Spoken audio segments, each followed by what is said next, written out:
Thanks for downloading this episode from Teachers Talk Radio. You can find the full schedule and listen back to all our shows at ttradio.org. Enjoy the podcast. Hi Brent, how are you? Good evening, Paul. So we've got a County Down special tonight. We've got two Irishmen and two sets of glasses. So we do indeed, we do indeed. But here, talking about County Down, I have a bone to pick with you. You were here last week, and do you know what I think you did, Brent? What? I think you took all the weather with you. Is there any chance we could have even a little bit of sunshine back? Oh man, it was nice. There was a couple of days of sunshine. You had a good spell here. There was a mist, and there was that lazy day of like 12 degrees with the mist hanging low. And I love those days. And the thing is that's why C.S. Lewis based in Lion, Witch and the Wardrobe just around the corner from where I grew up, because it does look a bit, Game of Thrones was filmed not too far between you and I as well. So it has that atmospheric theme to it, which was really, really good. But watching the Olympics as well, obviously enjoying some of the Irish Olympics and some highlights. The synchronized swimming I watched that tonight. That is freaking me out. Yeah. You see the synchronized swimming? Do you know that fella? He's on Instagram now, and he has this tagline, "I'm delicious." Have you seen him? No. I'll send you the link. He's Irish and so on. But look, he did some research, and he did this pro rata thing. If you take the medals by population, Ireland is actually coming third. Isn't that fantastic? It is. And one of the nice things about it is that you've seen the North and the South and the whole Team Ireland thing. I think that's quite relevant to what's been going on the last couple of weeks, this idea of community, this idea of people working together. But you've actually seen both Team Ireland and Team GB. You've got members of the North on the Team Ireland winning medals and members of the North on the Team GB and NI. It was always interesting when my own daughter was like, England's doing well at the Olympics, and I had to do the geography teacher daddy. England's not in the Olympics. Yes, it is. Yeah. No, it's not even the United Kingdom. It's Team GB and NI, which is quite specific. But it led to a lot of questions of what's the difference between Team GB and NI. And poor Rory's always stuck in the middle, isn't he? Of like, why is Rory, golfing for Ireland? Well, because he golfed as an amateur, really. So it always leads to awkward questions. But actually, it's just really good to see. The most awkward question was Daniel Whiffen, because was he from County Down or County Armagh? Apparently, he's taken the Armagh side. It's probably because of the one in Ireland. Well, you see, you wrote that in a tweet or something. And the next thing is, my wife, who's from County Armagh, well, she couldn't get in touch with you, so I got it in the ear. Yeah, sorry about that. She thinks he's from County Armagh, so. Yeah, well, your borders where we come from do go fluid with this. So tonight we have Daniel Kebede coming on, and obviously two big sort of headlines this week in education is the 5.5% pay deal that seems to be on the table, and the NEU seems to be wanting to endorse that. So we've got Daniel coming on to discuss. The question is, why should teachers accept that pay deal when you see the junior doctors, for instance, getting a lot more than that? And, we are in the middle of a pay and recruitment and retention crisis. So, that's we need the explanation for that. And I've had a lot of my friends say, what's happening now with pay and conditions? What's happening? What's going to happen next? So hopefully Daniel will help explain to us, I think, the next steps when it comes to the pay deal, and the next steps when it comes to where we are as regards what he would consider to be the first stage. And I'm keen to find out where we go with this, because we went on strike, what happens next. So Daniel hopefully will explain that to us. And then our second story, would you like to explain our second story and Mr. Pink? Our second story is Matt Pinkett, who's very popular on Twitter. And he's going to be helping us work out what schools should be doing in relation to riots and what happens when everybody goes back to school. Very topical at the minute, very, very important. We hope he's going to be able to help us think through some of the things that we should be doing. I think we might also be able to speak to Daniel maybe a little bit about that. I know the NEU have said a few things, so maybe we'll get his expertise and insight on that as well. I So think, an yeah, we were exciting show lined up. yeah. Yep. Hi, Daniel. Good evening. How are you both? Not too Hi, bad, my Daniel. friend. And thank you. Your holidays. You're on your holidays, so thanks for preparing during your holiday season. Have you any nice planned or? Oh, do you know what?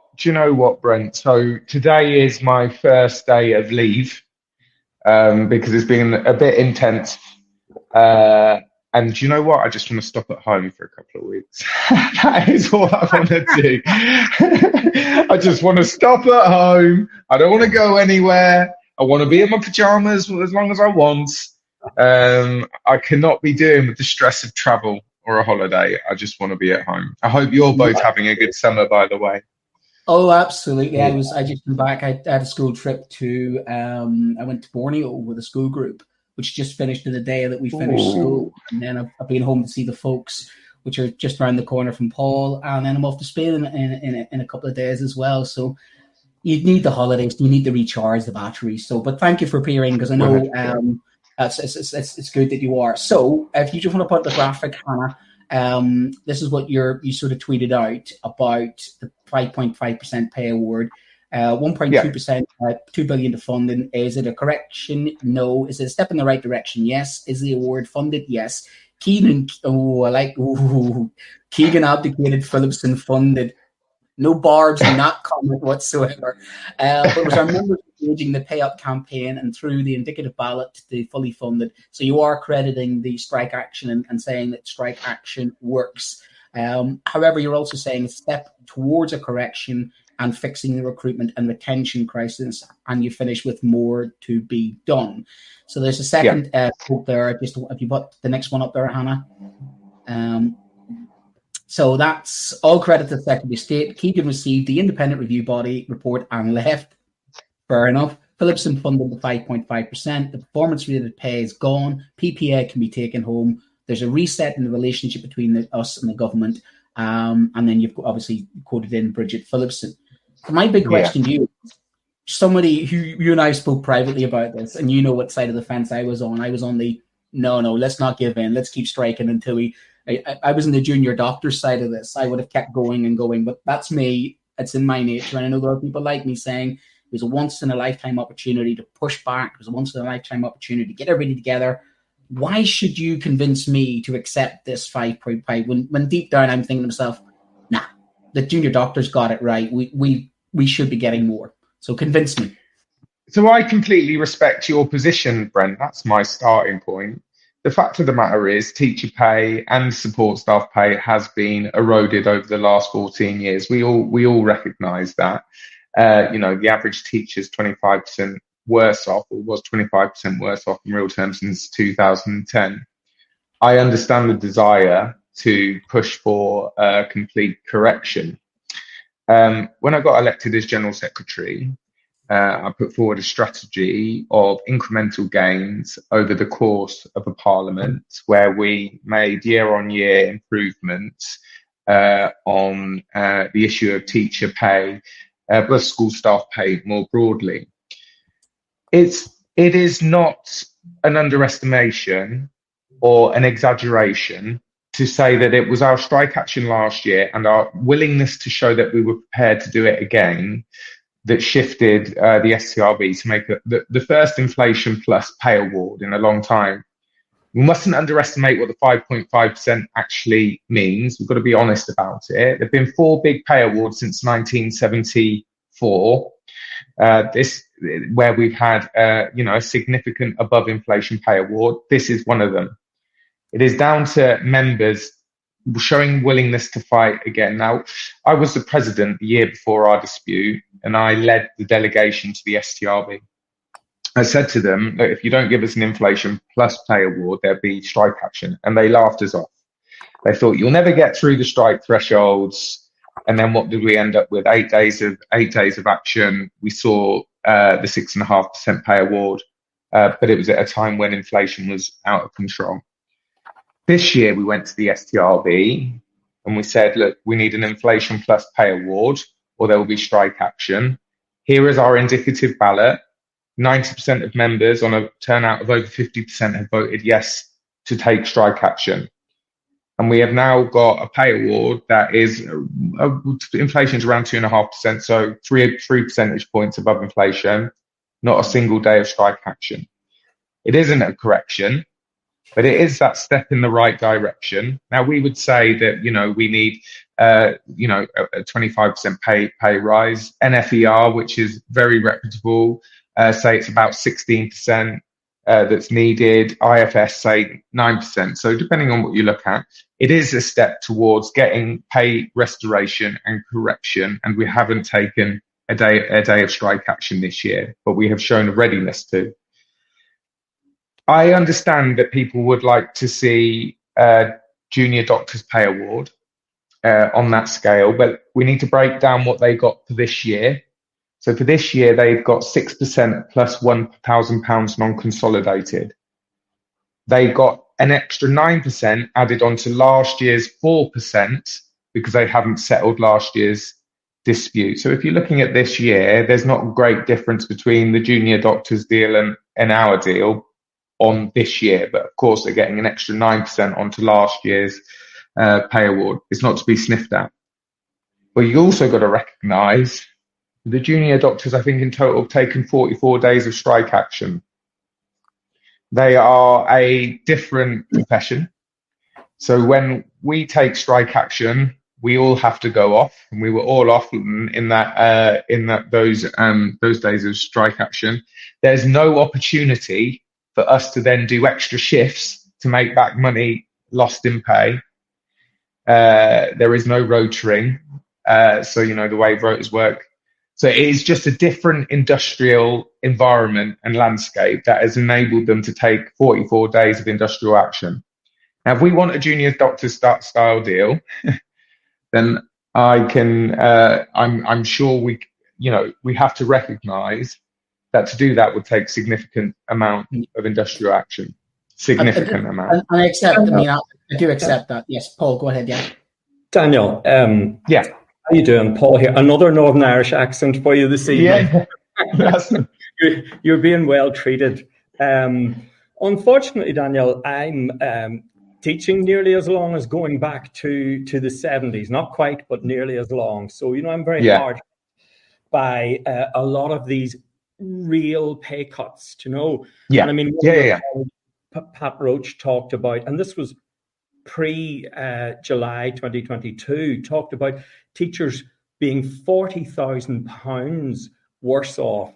And inflation since then has hit 11, 12, 13, 14%. So, we really, really are very hard hit. Now, I like a lot of things that are in that 5.5% offer, and I like a lot of the human things. But listen, can you tell me this? In agreeing to that 5.5%, have you not lost a lot of your bargaining chips now? Why should a government say for the next term of Parliament, yeah, we'll listen to them? Well, I've been really clear with the Secretary of State that we need to see a correction over the course of the Parliament, and we really want to work with the government to enable that so that we can achieve it without a single day of strike action. Because that none of us, teachers want to be in school. I've been working with the NEU, colleagues in the NEU, about developing a Houghton-style commission. 1974, there was the Houghton Award. So if you were teaching in 1974, you'll remember a very substantial pay award. Not that old, no, come on. So 1984, maybe. So in 1973. Yeah, in the early 70s, we had a very similar period. We had runaway inflation. We had a recruitment and retention crisis. We had a series of teacher strikes. And in 1974, there was a change of government. The incoming Secretary of State for Labour established what was called the Houghton Commission. It's an independent commission that made recommendations within 12 months to correct the crisis and bring an end to the series of strikes that have been happening. I think it was 28% in England, 29% in Scotland was the pay award that year. So speak to any teachers of that period, that they will remember the Houghton Award. It's a spectacular thing. Now, we all hear the discourse coming from Rachel Reeves and so on, and no, I think I am under no illusions that the public finances are in a difficult state. So we would want to, I hope, see an independent commission established by Bridget Phillipson into the status of the teaching profession, that seeks to correct the recruitment and retention crisis, that corrects pay, that makes further recommendations around workload, PRP no longer being compulsory and PPA being able to be taken at home as significant wins that have come out of this recent round of negotiations. But we must go further. But also we need to see greater flexibility injected into the profession. Graduates are now entering an employment environment where they can work a number of days a week at home. They have huge amounts of flexibility in their lives. That is not easily applicable in teaching. So there has to be some financial compensation for that if we want to see, the brightest and the best graduates still enter the profession. So I'm really hoping, and I haven't had confirmation yet, but I've seen leaked DFE documents sent, publicised, have come across the desk of TES apparently, and there's been some publication around the government establishing an independent commission into recruitment, retention, the status of the profession. We recognise where we are, but we absolutely do want to see. Yeah. Can I just tie you down on this? Okay. Yeah. This 5.5% isn't even being covered in this financial year, okay? There are 7/12 of it being covered in this year, with the remainder being covered in the following year. Have you thrown in your bargaining chip? You've nothing left to bargain with. It's not real. No, I really don't believe that. We are a highly organised union. Everybody recognises that. We people thought we'd never get through the indicative a ballot once. We got through it twice. We've done another indicative ballot. We are a campaigning, organising union. We want to work with government to ensure that there is the correction that we need to see in teacher pay over the course of the Parliament. And there will be a real, we will use our industrial muscle. Should we not, ever end up on a direction of travel where that is not occurring? That when Keir Starmer was in NATO, there was the talk of the STRB reports and the pay review body reports from other public sector bodies, and he was asked, will unions get what they want? His response to that was no. My response in the media that weekend was, well, that would be highly inflammatory, that would be highly problematic, it needs to be implemented and it needs to be funded, or we'd be on a negative direction of travel that we all want to avoid.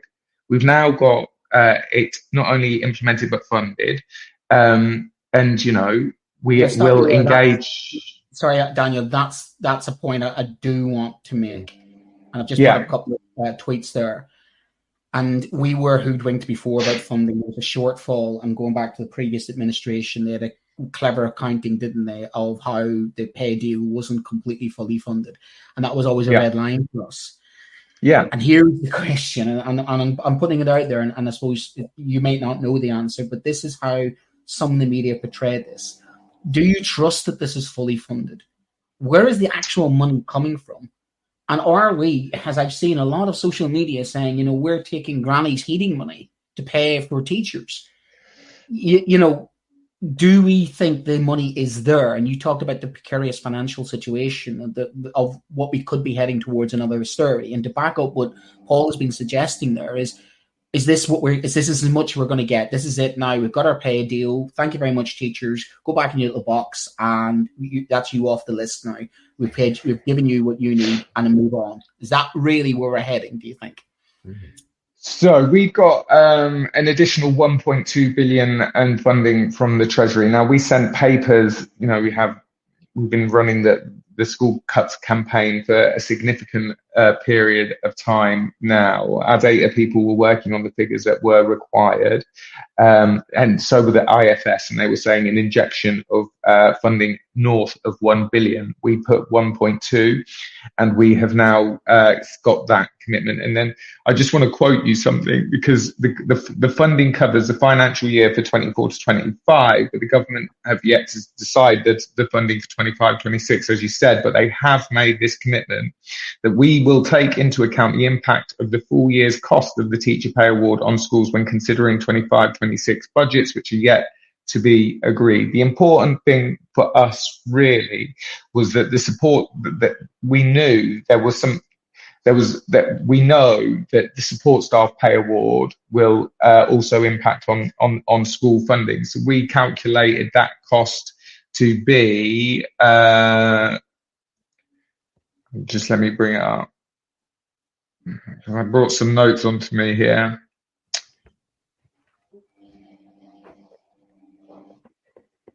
So yeah, 850 million. So that was where we needed, the real extra funding. And so we had, So the one point. Sorry, to answer, you are satisfied and happy that this is incremental extra money that has been pumped into education from government treasury, that we're not going to, because that's the massive thing for us, is we as teachers, we do not want to be responsible for school budget problems, because we know what happens. The schools have 80% of their money goes towards staffing, doesn't it? And given the large cost, we don't want school budgets itself. We need more than 1.2 billion. We need 15 billion for the estates alone to bring them back up to date. Never mind. So this is a start, really. But my point is this creative accounting? Is this real money? And the big question is, where is it coming from? Are they coming out with savings? Because that's what we've heard as well about Department of Education savings, and that worries me when you hear the word savings and efficiency, because we know what that means. That means cuts, doesn't it? Yeah. So there was no my understanding is there's no savings to be found inside the DFE. But you make a really important point, and this is what's really important when we talk to the profession. And I think there was an issue with this last year when we settled around the 6.5. So we all are aware of severe funding constraints and pressures in school and in education. We know that, over the last, 14 years, we've seen school funding eroded, so that 70% of schools now have, less funding in real terms than they did in 2010. We are satisfied that the extra £1.2 billion will fund the support staff and teacher pay award for this period. However, what it will not do is mitigate against the wider problems in school funding more broadly. What it does mean is that teachers can have their pay award this year without further detriment to education provision. But we're not going to see that investment in education that we all need to see. So there will still be budgetary pressures. Absolutely. There will be, because the fact of the matter is we used to spend well in excess of 5% of GDP on education pre-2010. In 2008, 2009, the Labour government was investing around 5.7% of GDP in education. We are now spending 3.9% of GDP on education. That gap between 3.9 and 5% of GDP on education, the OECD average, 1.1%, is 20 billion. We are not going to see an alleviation of funding pressures on schools, whether it's a school estate, whether it is in SEND, and so on, until we see that sort of cash injection. So we're going to be raising our campaign will be primarily focused now on investment in education. However, you can all be confident that your 5.5% is not going to come at further detriment to education. I think that's really important. Yeah, that is, isn't it? Because we don't want people to pay Paul, don't we? We don't want to. in that That's situation. right. And I think there was, and last year, last year, if I'm being really honest, I felt that we weren't clear enough. That this is funding for the pay. That doesn't mean that things are necessarily going to be financially better in your school setting. Yeah. We are even more confident this year that around the funding situation. We're going to move on quickly.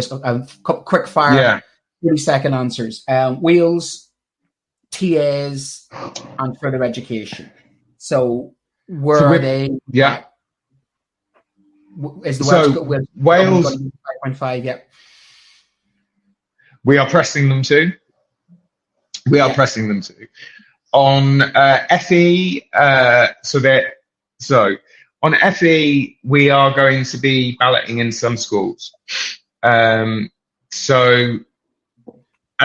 had our special executive last week. Now, the government have committed to funding academised sixth form colleges on a similar basis to schools. So we're expecting similar. However, they've not made a similar commitment to non-academised sixth form colleges. Now, this could just be an oversight, and we think it would cost only about 5 million to correct. We're hoping that does get sorted. But should there not be that same level of commitment for non-academised sixth form colleges, then we are going to be starting to ballot those colleges. Broadly, in the other areas of FE, where we're often not the largest union, it's UCU. I'm committed to working very closely alongside them around ensuring there's no underinvestment. On support staff, now, I want to see an inflation plus pay award for support staff. There's been a flat rate awarded of around £1,200. Now, it is well known that we, as the NEU, are not around the bargaining table for support staff pay. There are 3 unions: Unite, GMB, Unison. Unison are the largest, GMB second largest, Unite smaller representation. NEU have over 60,000 members in support staff. We're not around the bargaining table when it comes to pay. Hopefully, when Bridget Phillipson establishes the Triple SMB, that will change. We are certainly asking for that to happen. 2 of the 3 unions have rejected the offer for support staff pay, and are planning to ballot in certain areas. I've written to them to those unions saying that we want to support you and ballot in those areas too. It is absolutely imperative that we see an improvement in the terms and conditions of our support staff colleagues over the long term. NEU support staff members deserve to have their voice heard around the bargaining table. I'm committed to ensuring that can happen. As you know, we need other unions to agree to that, and that's not always easy, but we are committed to working with other unions, because that's vitally important, professional unity to improve our lot for our members. So that's where we are honestly in those areas. But I think everybody who is a member of the NEU can be incredibly proud of what we've achieved this year. It's no mean feat. That 5.5% pay award, as I said, is one of the biggest since 1974 in real terms. It is not a correction, but we are on the path to recovery. And we really want to work with the new government on doing that. I think it is fair to say we are having a much more productive relationship with government than we ever did over the last 14 years. So that is a really welcome shift. I do want to. Right, here's how this goes, because I do want to ask you about last night, and I think it'd be remiss of us if we didn't, obviously, with the current context of everything that's happening. And are you proud of, if you just put up, got a tweet, are you proud of the members of the NEU who have been out protesting? Absolutely.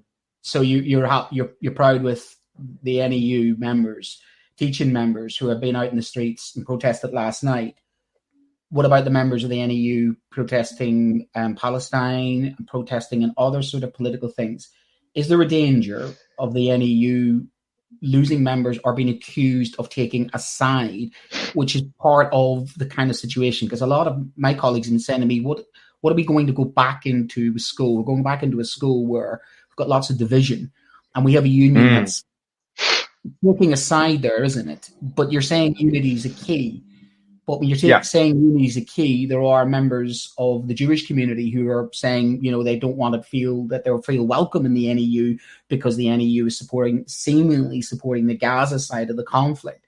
How do you respond to those critics? How do you respond to those individuals who are saying the union's got too political, the union's got involved in all of these things when the union should be out of that? And equally, how do you sort of protect our members if they are out protesting and they are out there? How are they when they go back into their communities? Are they not vulnerable when they're back in those communities to people then accusing them of not being impartial? So let me be really clear. I do not care what your opinion is on the situation in Gaza or Israel. Well, regardless of your view, you are welcome in this union.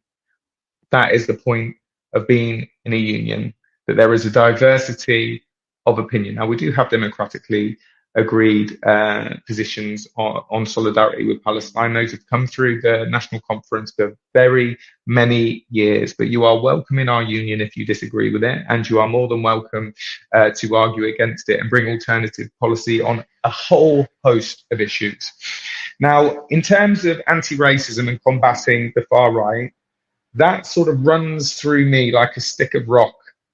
When I was a teacher, I was, organising against the BNP, the EDL, the National Front, National Action, a lot of them. That's why I won the Blair Peach Award back in 2017. I have a long history in that, but so does our union as well.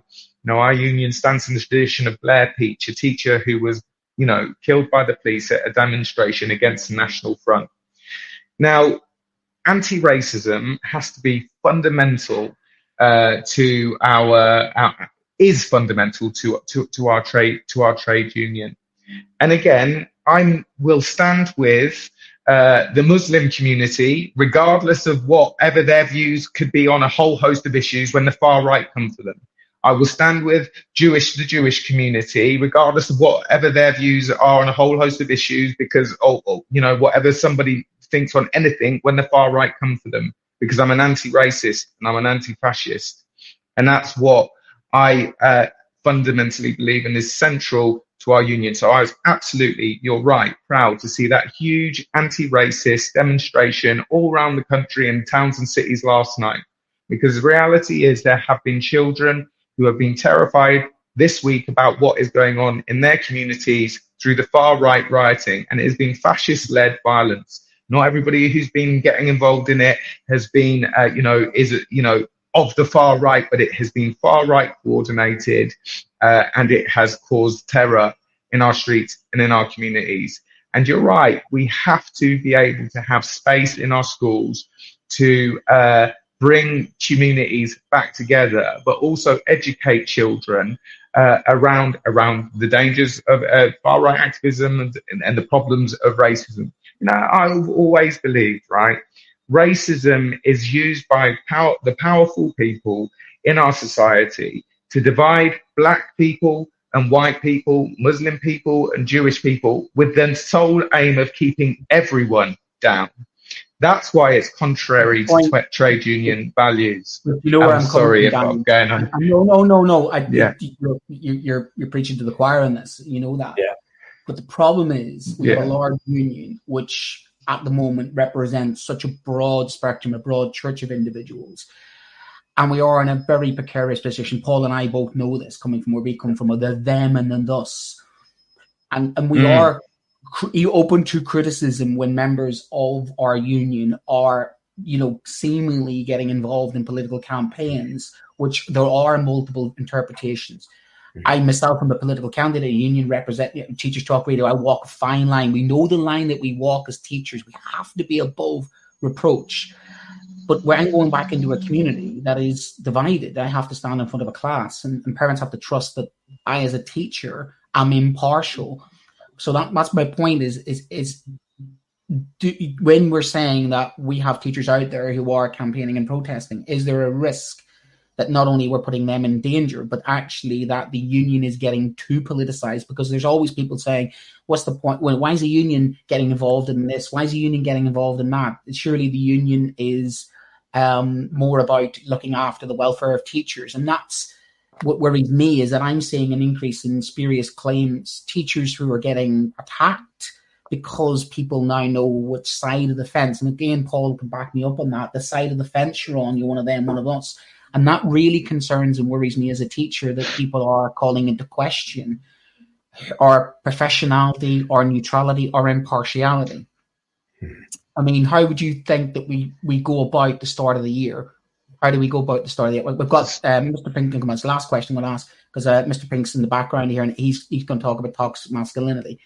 How do we protect our members, therefore, from claims of they are, wokey, lefty, guardian, wokerati kind of teachers? Because there is that trap, is there not, Daniel, waiting for us? So I don't know if this is my connection, but I have not been able to hear lots of that, but I've caught the gist. Yeah. And I think I've caught the gist. I view members partaking in anti-racism demonstrations last night as central to protecting our broader membership. I know Muslim teachers who've been followed home from school by gangs of youths from their school recently. I know a young Muslim woman who has been spat at, and a member who has been spat at, on her way home from work. These are, the idea that anti-racism is too political is highly problematic. Actually, I don't think that is a legitimate position, because we have currently an environment where, you're right, there is absolutely lots of division out there at the moment, and that has been fueled by irresponsible rhetoric from politicians. It has been fueled by the Daily Mail and all sorts, who've been celebrating these anti-hate marches in the last 24 hours. This show is brought to you in partnership with John Catt Educational, publishers of professional development books and resources that support great teaching and learning in schools around the world. Level up your professional development today and visit johncattbookshop.com to explore the full range of titles. Use the code JCTTR2425 for 20% off your order. Have you ever heard of teaching how-tos? Imagine having your own instructional coach available 24/7. Now it's a reality with the Teaching How-Tos platform. This highly personalised, socialised platform empowers busy teachers to learn and apply evidence-based teaching techniques, either independently, working collaboratively, or with their peers, or with their new AI assistant. The platform features over 160 visual guides to teaching techniques. Interested in finding out more? Visit teachinghowtos.com and register for their next webinar. Easy4U is where innovation meets accessibility. Their subscription-based offering not only equips schools with cutting-edge devices, but revolutionises the learning experience. By eliminating financial barriers, streamlining support, and embracing technology, Easy4U isn't just providing tools, they are shaping a future where every student can thrive, unburdened by limitations. Easy4U, transforming education, one device at a time. Find out more at www.easy4u.school. Apps for Good gives schools free introductory computing courses. The courses are for everyone, including those who aren't computing teachers, and they're fully equipped with resources mapped to the UK computing curriculums. Students will develop essential and digital skills by working in teams to create a prototype app for good. Visit www.appsforgood.org to find out more. Hi, Matt. Hi, how you doing? You all right? Daniel meet Matt. Matt meet Daniel. Actually, Hi, Daniel. I was going to say, Daniel's more than welcome to dovetail in if he wants to dovetail into some of this conversation as well. Definitely is, but he's just gone again. It dovetails nicely in, because obviously that's what I wanted to lead into that, and we couldn't have obviously the head of the NEU, not on and not talk about, obviously, what the elephant in the room is what the last couple of days have been, which have been quite traumatic, haven't they? And quite dramatic and quite sort of interesting. I mean, as a history teacher, somebody teaches this, I think there'll be stuff in the textbooks in maybe a couple of years on this. It could be a defining moment, and it could be one of those, moments where things are pulled back or things could get worse. So it's interesting. So this is what we came to with Mr. Pink, positive teacher. If you're in a school affected by the area of the riots and you'd like me to come and deliver a free student workshop session on toxic masculinity to students, let me know in the DMs. It's not much, but I know it's something I got in my locker and it could do some good. And I really sort of followed the thread on that. There was so many people saying, yes, we're in this area. We're in this area. We'd love to have you in. And that just obviously prompted us to have a little chat with you about, the idea of, well, how would toxic masculinity help combat this situation? So what do you deliver? What do you offer? And how could that help sort of prevent any sort of riots situations or these kind of situations escalating in the first place? Yeah. I mean, I don't claim to be anybody that's able to prevent rioting. But certainly I do think that I'm able to go into schools and actually talk to boys about toxic masculinity. Since I put that tweet out, which you've got up on the screen there, I've had nothing but stick from. I've had lots of support and lots of people saying, "Yeah, we love you in," and that's great. But also all the usual kind of weirdos saying things like, it's people like you that are making boys feel rubbish about themselves. You shouldn't be using the phrase toxic masculinity. It's really damaging, blah, blah, blah, blah, all that rubbish. What I would say to the people that think that it's wrong of me to talk about toxic masculinity with boys is you're really underestimating boys.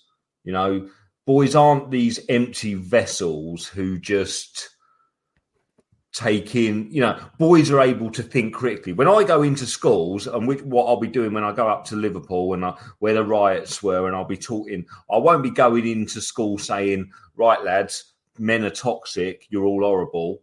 What I'll be talking about is we'll be looking at the language. We'll be talking about the word. We'll be thinking about the ways that actually, yes, certain aspects of masculinity are toxic.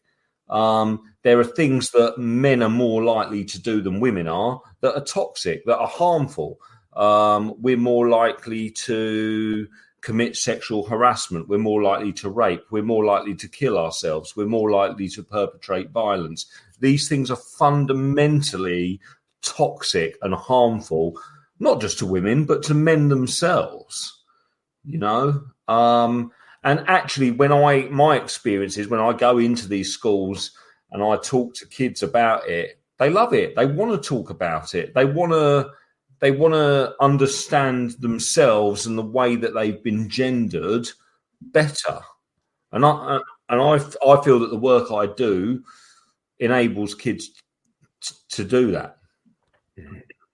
That's interesting, Matt, because although Daniel's gone now, his union has called on Labour's curriculum review to look at these social issues, these really urgent social issues, and really include them in the curriculum. Do you think you're filling a gap in the curriculum? Is there something missing and you're just there at an opportune moment to step in? I absolutely think that given masculinity's grip on violence, given masculinity's grip on politics, given masculinity's grip on society in general, that absolutely kids need to have some sort of formal tuition or teaching on gender and gender politics and gender and the way it functions in our world. Absolutely, I agree that that's something that needs to happen. Researchers said that a third of girls in secondary schools will be sexually harassed. during their time at school. A quarter of those girls will be physically, sexually harassed during their time at secondary school. Of the girls who, over a third of girls who are sexually harassed during their time at school, only 14% of those will actually report it to a teacher. 86% will just stay quiet. Why is that? Do we know why that is, Matt? I think that in reality, many boys are committing sexual harassment and they don't realise that what they're doing is sexual harassment. They think it's just kind of flirty behaviour or just boys will be boys. I also actually think that there's a problem in that most teachers don't actually understand what sexual harassment is. And so it's happening all of the time. And we have we have an expression in Northern Ireland, Matt, and it runs along the lines of they didn't just lick that up off the floor, which kind of means, they haven't just kind of copped on to this right now. Where are these toxic influences coming from? Because they don't just turn up on Monday morning and suddenly switch to being toxic. No. Where are these negative influences coming from to affect all our young males so badly? Well, they've always been there. Toxic men have always been there, and I'm speaking as somebody, we've all been gendered a certain way. I've been a toxic man myself. They've always been there. The thing is now is that obviously you have the internet, which helps. But also, what we also have to accept is that the most powerful people in society, and I'll be straight with you, namely white men, have also, although they are still, and many of them forget this, they are still the most powerful people in society, the most privileged people in society. But also, they've never had less power.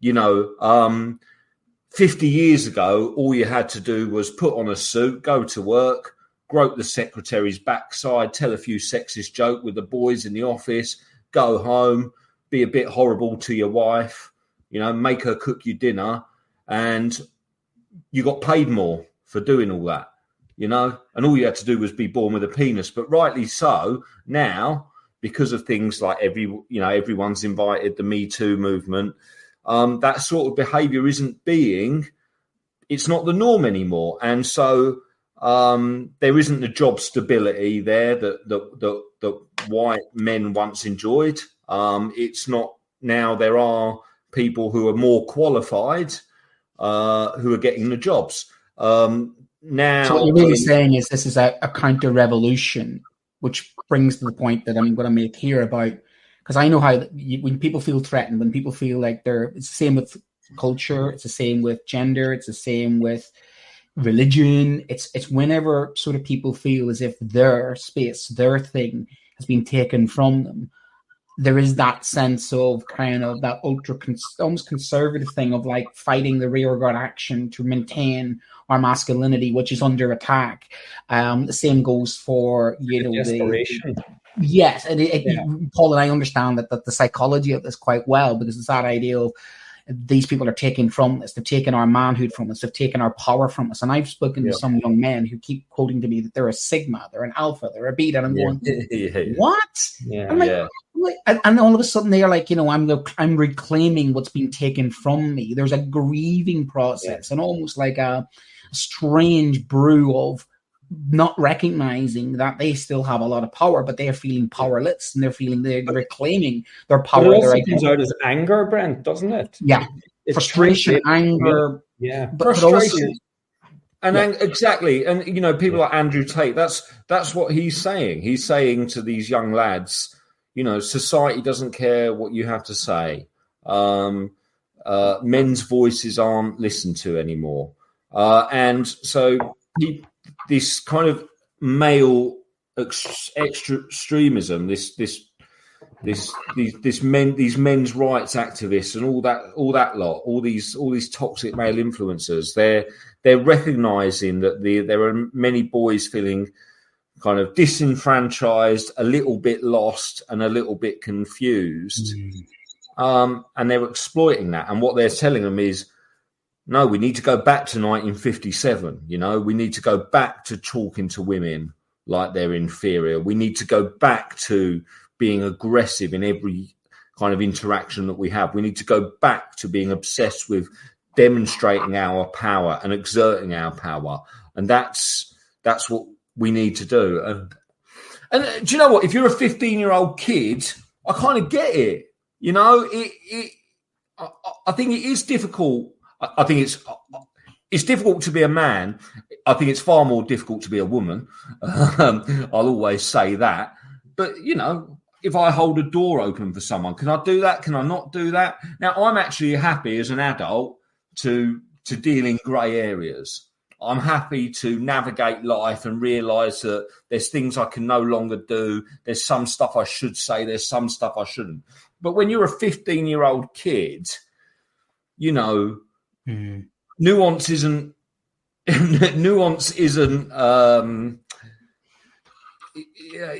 something that's easy to deal with. So, it's really confusing because people are telling me I need to talk about my emotions. That's what mum and dad are telling me. That's what my teachers are telling me. But when I do talk about my emotions, all my mates are taking the mick out of me. But I'll tell you what, Matt, so what Andrew Tate does, he says, get rid of the grey areas, lads. He says, nail your flags to the mast of misogyny. There's no grey areas there. All right. You can be sexist, you can grope women, but as long as you keep doing it and you stick true to that, you're going to be okay. You know, so these ideologies, what they do is essentially they eradicate the grey areas. Yeah. And I think there is something of that. I mean, there is that vacuum, and everything and anything fills a vacuum. And if that fella's out there, he'll fill it for those young boys. Matt, when I was growing up, and I'm pretty sure when Brent was growing up too, and I mean, you'll see the Northern Irish connection.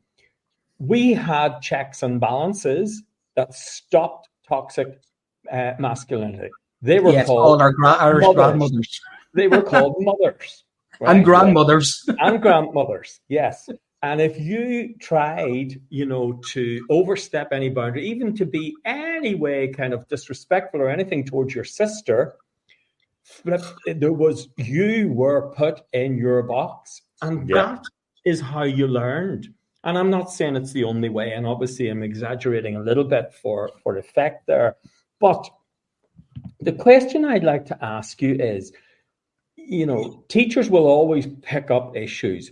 But is this not something that children should be coming to school with? Parents should be teaching respect, manners, giving a whole sense of purpose and meaning to their sons. Should that not be happening in homes? Of course it should be happening. But what if at home mum is being beaten up by dad?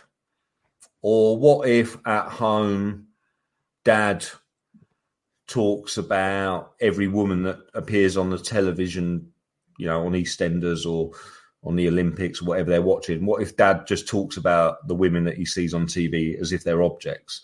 You know, like, with all the best will in the world, of course, teachers wouldn't have to do anything because parents would be doing it all. But the reality is, of course, it doesn't work. It doesn't work like that. And also, you know, people often accuse me of having a go at men all the time. I have a go at men a lot, or certain men. Yeah, I do. But women can perpetuate these negative ideas of masculinity as well, you know. And so, you know, it sounds like you two were lucky to have mothers who taught you to respect. I would probably like to intercede in that and say that my mother is 4'11". And when the British government talks about terrorism, the first thing I think about is my grandmother, who was 4'11". And my grandmother raised 6 children, pretty much in abject poverty, like Angela's ashes. And my own Irish sweet mother, all I'm going to say to you, she's got a tongue so short, got a hedge. So we toxic masculinity. We'd like to know what masculinity is. Full stop. We weren't allowed. Any thoughts of masculinity were shot down to bloody pieces. You know what I mean? Absolutely. So, but you know, or was it go away and catch yourself on? Who do you think you are? You're taking down a peg quite a lot. I mean, you got too cocky in yourself. You were taking down a peg. But don't get me wrong, there was parts of our society were quite close, and there was things that did happen. There's alcohol, obviously gambling. There's always situations like that. But there was a regulation within the community, and funny much the community policed itself in certain ways. And that's I think supposed to be breaking down where I don't think people have the same networks. And it goes back to the saying about, my mother was there when I came home, but dad worked. Mom was there when I came home. I could also go to my grandmother's. I had a lot more contact time with parents. I think some of the children are lonely and lost. I think there's a vacuum. They're not sitting at the dinner table. Their parents are working 2 and 3 jobs. We're seeing a lot of what we call the working poor. I'm working class. I grew up in a housing estate, but my parents always insisted at 6 o'clock we had dinner and we watched the news. Usually what was going on, and that was family time. And we watched all the game shows together, David Attenborough, and we just had that connection with people. My dad is my role model. My father always said to me, and again, his masculinity is sometimes a little toxic, don't get me wrong, because of a certain generation, which I've had to call out with him. But he did always turn around and respect his mother and respect my mother. And he always said to me, son, you can have many wives, many girlfriends, and many lovers, but you only ever have one mother. Of which my usual response was, well, thank God for that. I can only cope with one. Jesus, Mary and sweet Joseph. Any more than really one, I'm dead, But there is that. I think there's a cultural thing now. And I don't know, it's pornography, it's movies. And I'm sounding very old-fashioned, socially conservative here, and I'm not. But you look at the video games, you look at the access these children have at a very early age to all the social media, the music videos. There's so much being borrowed that they're being overloaded, aren't they, with those kind of messages of this is how you treat a woman, this is how you treat people. I think pornography. You mentioned pornography there. I think that's I think that has a huge role to play in the way that actually research has shown that viewers of pornography are more, at a young age, are more likely to objectify women. And interestingly, that's female viewers of pornography as well. So young female teenagers who are watching pornography are also more likely to objectify women as well. And, look, the last government, they're saying absolutely do not discuss pornography with kids. This new PSHE or relationships and sex education guidance, and all the furore and her. She came on the telly and she was acting like teachers are going into schools, saying, "Yeah, kids, buy this is a sex toy you should buy and try out," and all this. It's absolute rubbish. Teachers, in my experience, we want to do the best by kids, and I think pornography education, Brent, in reaction to what you just said, is essential. I think kids are watching it.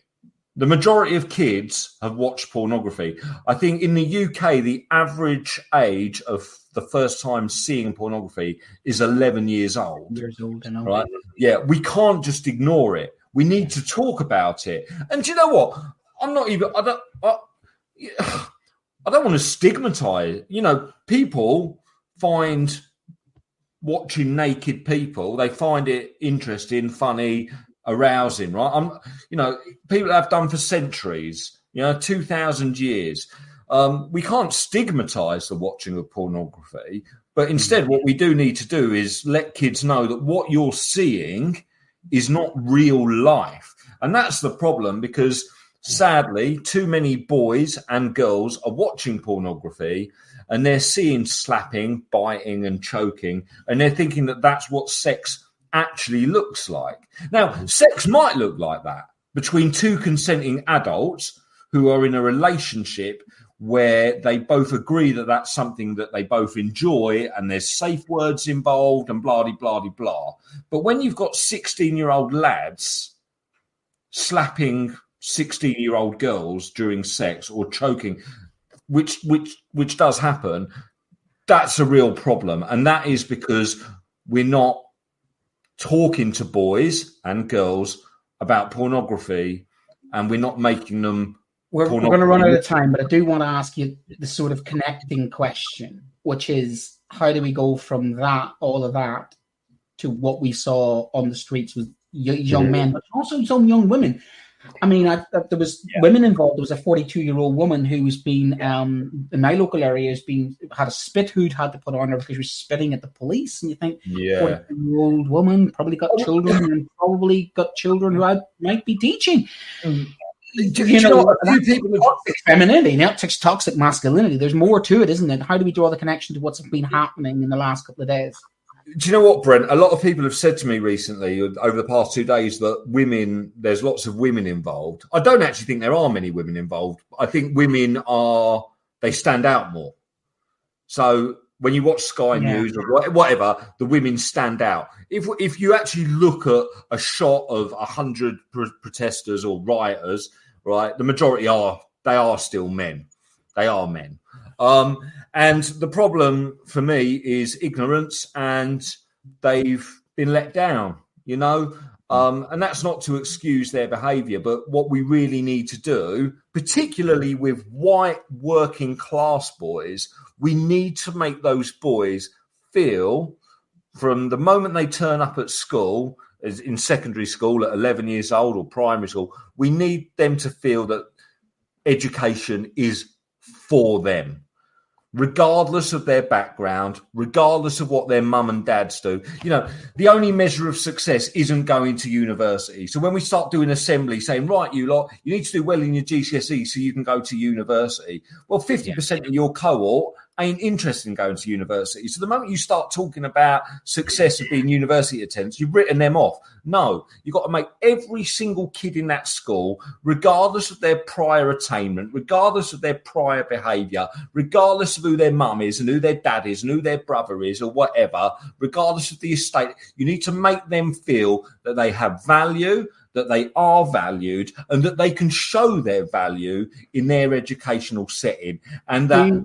Do you think it's a pride issue? Do you think that people have lost pride in who they are, pride in themselves, pride in their community, pride in the being? Because for me, I'm proud to be a father. As a man, my greatest achievement is being a dad, being a father.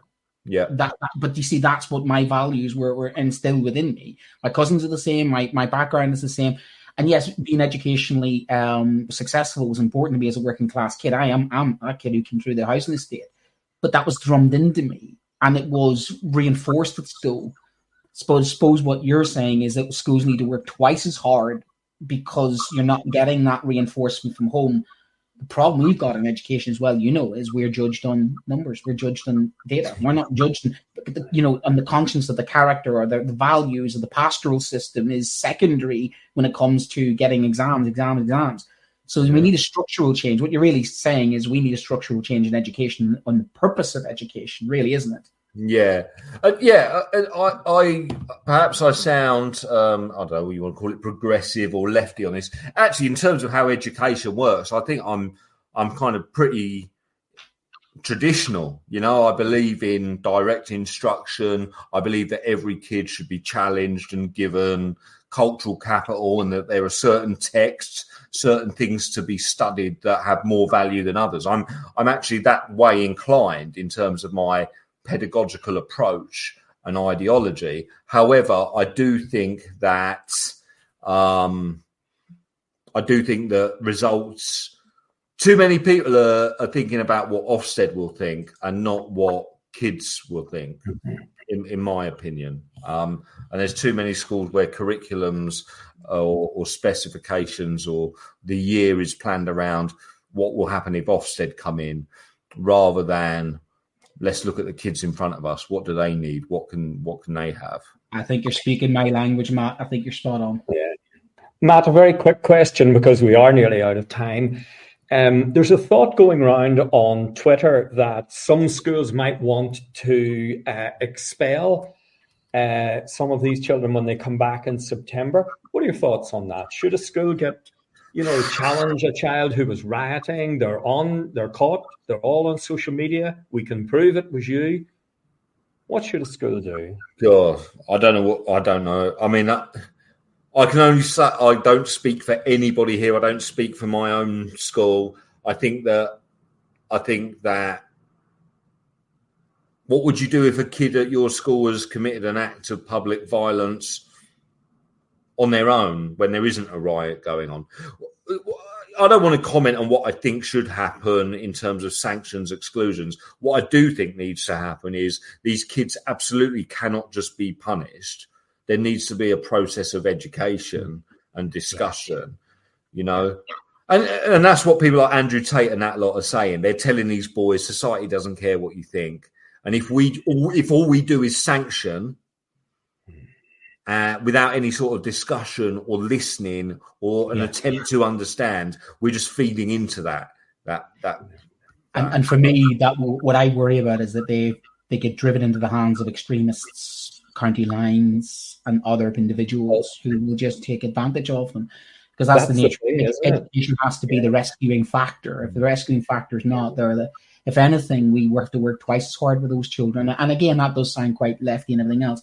But that's the purpose of education, is that education is society, benefits society. If anything else, we need more people doing what you're doing, Matt, to be honest with you. If at the end of the day, if they're under 18 and they're in a school, they're a child, aren't they? Mm-hmm. They're a child. It doesn't matter how big and how tough and how violent they've been. They're a child and they need care and support and education. They do need to be told what's right and what and I do think that, kids need to be punished if they step out of line, but they do also need care, support, and all the rest of it. And take the point there on the screen at the minute, yes, that they should be disciplined rather than solely punished. Yeah. I think children have to learn to hate. It's something that's acquired. It's not a natural kind of way of being to hate. Of course. So I think, as schools, it's hard enough to teach them things, but we have to unteach them. They have to unlearn the hatred. And then, as you say, I liked what you said, Matt, they need to find things to engage with in schools, and schooling and education needs to be very relevant for them. Do you know what? If a kid that I taught had been involved in a riot, I know this isn't going to be very popular with teachers, but I guess what I'd be asking myself is, why? What did I do, or what have I not done during my time teaching them? Am I in any? Is there anything that I let slip? And it might be that I didn't. And then obviously, you have to look at home. What's going on at home? Why are kids out at night rioting? It's a complex issue, isn't it? But it's a good question, Matt. But it's I watch them here in the evenings on the news, and you look at the streets of Belfast, Northern Ireland, and I really do think, as a school leader, what did I create there? What should I have done differently? Why do those children not have good values, respect, decency, and so on? Yeah, I think it's a super question. Yeah. Mm-hmm. It is hard when I've taught 20 years, and I've known students that I've taught the Holocaust lessons in, and cried with them, showing them the Holocaust in year 9, and then a couple of years later seeing their social media, and then seeing their anti-Semitic and racist social media, and thinking, what could I do? I've given them everything I can, but I cannot control who they are friends with. The fact they go to certain football matches, go to a certain part of a football stadium. It's only so much in your control that you can do, but it hurts. I can tell you, it really hurts, because you feel you've lost one. You feel that you've done more, but that's the best feeling, though. At least that you are feeling as if you've made the attempt. Surely it's better to have tried, and then maybe somewhere along the line, I've noticed that where we lose people for a while, then maybe 10 years down the line, they come full circle. I've seen people redeem themselves. I've seen people redeem themselves later on in life. It's like the American History X thing, isn't it? Where they sort of go full circle. There's so many good stories of people. You plant the seed, and even though that seed may not germinate straight away, you could plant that seed for 20 years down the line. It may take a terrible turn, but you plant that seed that somewhere along the line it does bear fruit, but it doesn't always bear fruit straight away. And that's to what you might be doing with these workshops. You may plant the seed which doesn't germinate straight away, who knows, I'm 20 so years glad down you the said line. that, Brent. So much of what I do, when I talk about masculinity and all the rest of it, obviously cancel culture, I do believe that men can change. I believe that bad men can become good men, and I believe that bad boys can become good boys. And I guess what we've got to do is give people opportunities to Redeem themselves for redemption, and also actually accept redemption. How long do we punish people for the things that they've done once they've served their time, or it's easy. Again, it's easy for me to say that I'm not necessarily a victim of any sort of horrible crime, but I like to believe that. Because if we don't believe that men can change, why bother? Why bother? I talk about toxic masculinity. I often compare it to alcoholism. I've back in the past in my own life with addictions and stuff, I never chose to call myself an alcoholic, because if I'm an alcoholic for the rest of my life, why even get sober? I have to believe that I can get out of my alcoholism, or I can get out of this. And I do believe that lads and men and boys can become better. I do believe that. And but it's not the purpose of education, isn't it? You make mistakes, you learn from it, you evolve. You make mistakes, you learn from it, you evolve. That's life, isn't it? That's, there we are. I was expelled at 14, spent 30 years teaching ethics here, right? No better example. Oh dear. But we've all made, that's the point. You have to leave the door open for the redemption, and that's hard sometimes, because society wants a lot of these young kids punished, don't they? They want, they want the cane brought back. They want the book thrown at them, but they never look at the root causes of it, and they condemn people far too quick. And don't get me wrong, or sometimes people may make choices. They've got to live with the consequences too. They have to live with the consequences. There has to be those consequences. And I'm happy. I'm happy with throwing the book at them and making people stand up and be held accountable. But concurrently, or running alongside that, there needs to be a process of you're being punished for this, because you've messed up and you've done something wrong. But also, you need to know this. I'm going to teach you this stuff. I'm going to expose you to this experience. I'm going to, and I want you to learn, and I want you to show me that you're trying to be better, and I'm going to support you in that.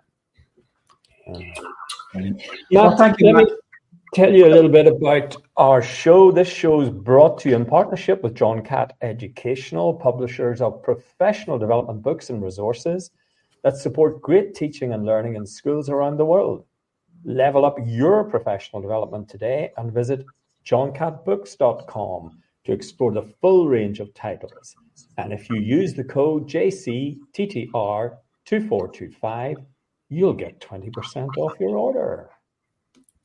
Still get my emails from John Catt during the holidays, so we'll have to check out what's on their list. But no, Matt, I mean, I think it's very brave. I think the fact you're doing it for free, I think nothing but kudos to you, because it was interesting. I was reading through the lines. A lot of people were like, "Are you legit? Are you okay to come up from Surrey?" And they're like, "Yeah, that's fine." And there was a bit of trepidation from some people of like, what does this guy want? And I got the sense that people were, all right, if you want to do this, go on ahead. And I thought, it's just interesting that people always think that people do things not altruistic, because you're doing this out of altruism. You know what I mean? There was a little bit of what's the catch? You know what I mean? Come on, what's the catch? And but that's what we do as teachers, aren't we? We this is the essence of who we are. We do things altruistically, because sometimes deep down, when it comes down to it, we'd like to hope that we are making a difference. We'd like to hope that even, I suppose, if one of those kids last week maybe went to your thing, or you said something to them, it could be that change that direction that they make, or they make a better decision and choice, isn't it? It's about making better choices, isn't it? Yeah, that's it. And I was even thinking, if Matt ran his workshops and the teachers in the schools saw it, it would really strengthen their resolve maybe to do something. Because I think meeting children coming back from a summer of rioting is going to be very difficult for some teachers. Imagine if you're an ethnic minority teacher and your school management is telling you to go in and do A, B, and C. And I mean, if you're one of those children, or you're children who's been affected by this, sitting there could be difficult.